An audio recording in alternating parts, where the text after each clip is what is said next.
Adapte-VAR, 3 structures. Un centre de rééducation professionnelle qui accueille 45 stagiaires et 2 services d'accompagnement de personnes qui ont des séquelles de lésions cérébrales.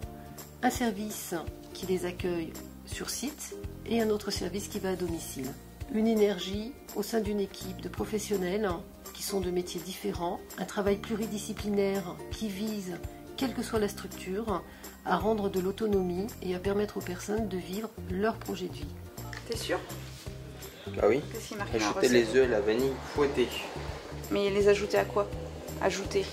Le SAMSAD, donc le service d'accompagnement à domicile, intervient auprès de personnes dont le handicap résulte soit d'un accident vasculaire cérébral, soit d'un accident de la vie. L'équipe va donc travailler avec la personne pour lui permettre de retrouver la plus grande autonomie possible en s'appuyant sur les compétences et les capacités qui restent. Le neuropsychologue va par exemple aider à travailler sur des moyens de compensation liés aux difficultés cognitives. L'ergothérapeute va travailler pour réapprendre en rééducation l'utilisation de certaines aides techniques. Par exemple, ça pourrait être aussi de réussir à reprendre le bus, s'orienter dans l'espace, retrouver des codes sociaux. Les éducateurs travaillent beaucoup sur ces aspects-là. Des tas de choses qui sont à réapprendre du fait du handicap. C'est l'idée de maintenir la socialisation de façon très active, de se sentir légitime aussi, aller dans les lieux tels que le restaurant, malgré pour certains des difficultés motrices, de maintenir du lien. Alors le restaurant où nous allons, on a créé du lien depuis quelques petites années, depuis qu'on est sur Toulon.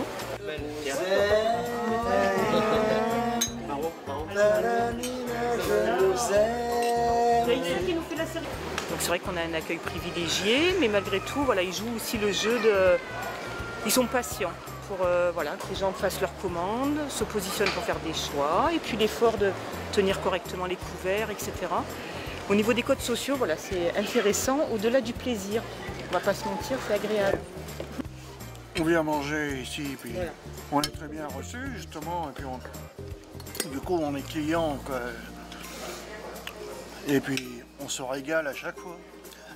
On n'a jamais été déçus non plus. C'est ça l'avantage, et puis on est reçus comme des chefs. Enfin, disons par des chefs, on est reçus comme des princes. On va à pied, c'est dans le centre-ville. Donc ça nous fait aussi un petit déplacement. Donc il n'y a pas tout sur place aussi. On est dans la ville, on est dans la cité. Le foyer d'accueil médicalisé va avoir le même type d'intervention que le SAMSA, c'est-à-dire aider la personne à retrouver la plus grande autonomie qui soit, prendre appui sur les compétences qui existent pour réaliser le projet de la personne. Et donc là, ce sont les personnes qui vont venir au sein des locaux de l'ADAPT, puisque on prend appui sur le collectif pour réaliser le projet personnalisé. Vous pouvez pas le dire. Oui.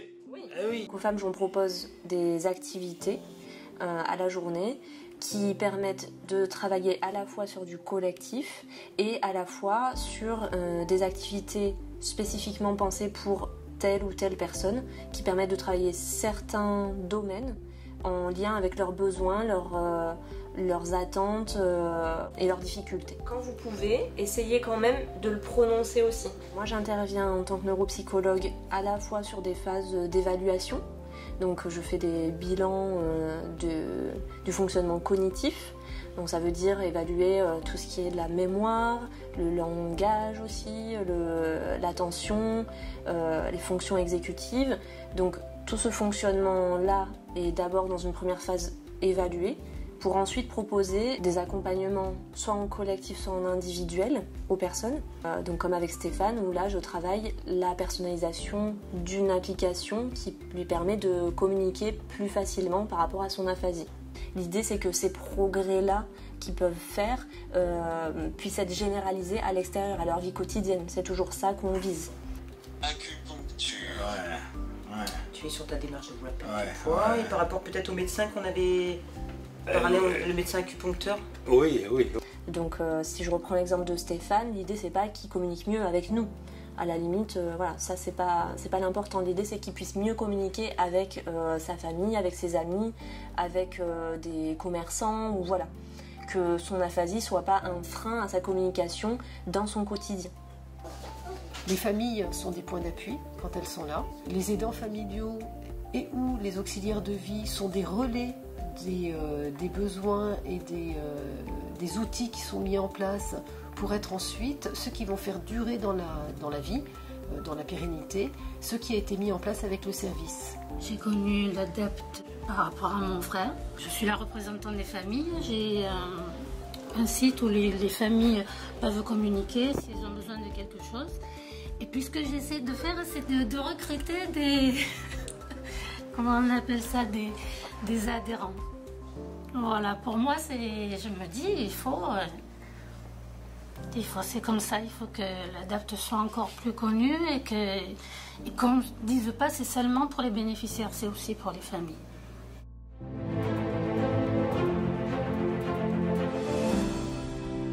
Donc, à vérifier sur quand vous négociez, voilà. Alors, la négociation, on est dans la négociation d'un passage d'employé à un passage de cadre. Le centre de rééducation professionnelle a pour objectif de viser l'insertion professionnelle. Les formations qui sont proposées sont donc un tremplin pour accéder à l'emploi. La rééducation professionnelle a pour objectif de à la fois permettre à une personne de travailler son projet professionnel et ou d'acquérir de nouvelles compétences pour envisager un futur métier. Les personnes qui viennent en centre de rééducation professionnelle ont pour la plupart exercé un métier qu'elles ne peuvent plus exercer du fait du handicap, que ce soit une maladie professionnelle, une maladie invalidante, un accident de la vie, quelle qu'en soit l'origine, le métier exercé ne peut plus l'être. Donc au niveau du centre de rééducation professionnelle, on va travailler sur de la remobilisation sociale et professionnelle quand les personnes n'ont pas travaillé depuis très longtemps. On va travailler sur de l'élaboration de projets professionnels quand les personnes doivent changer de projet. Et on va proposer des formations qualifiantes. Tous les professionnels travaillent en synergie les uns avec les autres. Pour ce qui est des qualifiants, on est surtout sur des formations du tertiaire, secrétaire assistante, comptable et commerciaux. Et sinon, on a 3 dispositifs en amont, remobilisation sociale et professionnelle, élaboration de projets professionnels et remise à niveau. Alors, allez-y, ramifier, prospection physique. Je faisais de l'athlétisme du sport.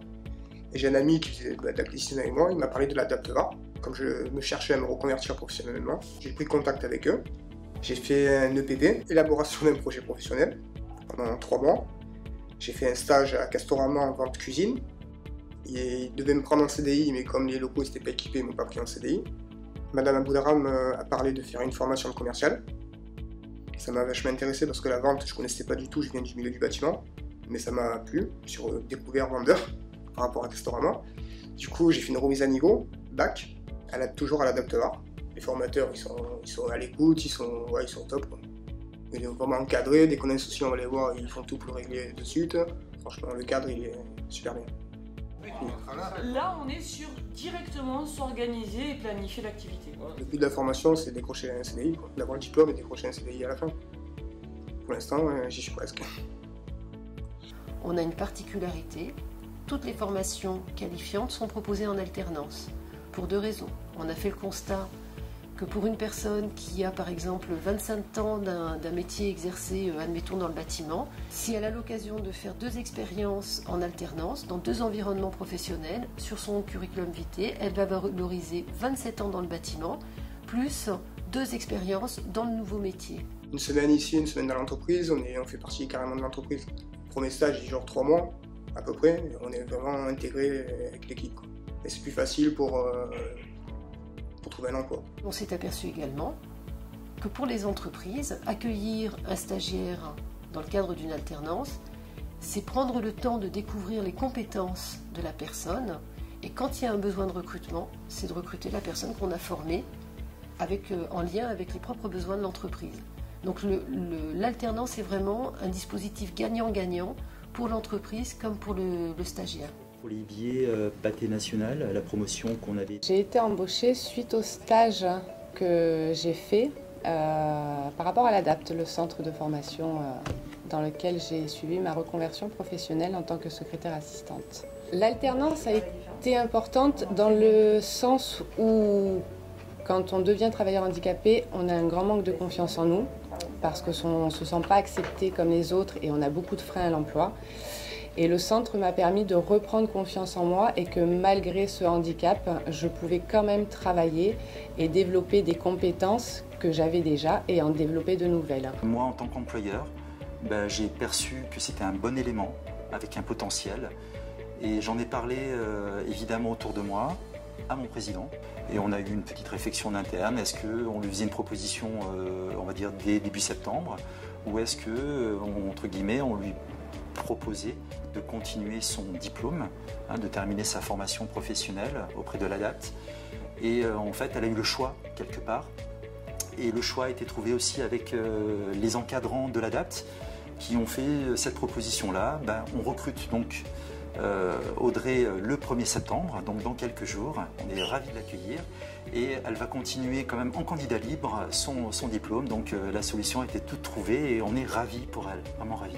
Une autre particularité que on a une formatrice en communication qui nous permet de faire travailler tous les stagiaires, quel que soit le parcours dans lequel ils sont, sur la posture professionnelle. Qui je suis en tant que professionnel, quel code je dois respecter, comment je dis ce que j'ai à dire, comment je reçois l'information qu'on me donne. C'est-à-dire, c'est vraiment être en capacité de porter regard sur qui l'on est en tant que professionnel ou futur professionnel.